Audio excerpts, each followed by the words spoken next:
Mulkdor qachon turmush o'rtog'ining roziligisiz ham o'z mulkini sotishi mumkin?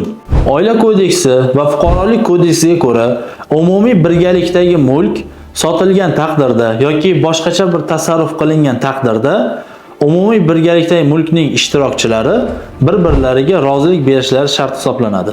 Ushbu qoidadan kelib chiqadigan bo'lsak, er-xotin tomonidan olingan umumiy birgalikdagi mulklar ham ularning roziligisiz sotilishi mumkin emas.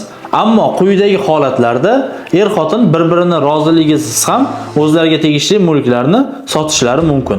Birinchidan, er-xotin nikohgacha bo'lgan davrda sotib olgan narsalari o'zining shaxsiy mol-mulki hisoblanadi va bu holatda bir-birini roziligini olmasdan ham sotishi mumkin.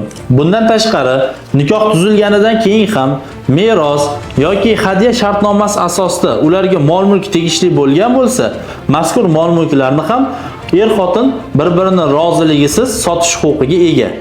Ikkinchi holatda nikoh davomida sotib olingan avtotransport vositasi yoki turar joy agar nikoh shartnomasiga asosan er-xotin o'rtasida taqsimlab olingan bo'lsa ham, ushbu holatda ham er-xotin bir-birini roziligisiz mazkur mol-mulklarni tasarruf qilish huquqiga ega.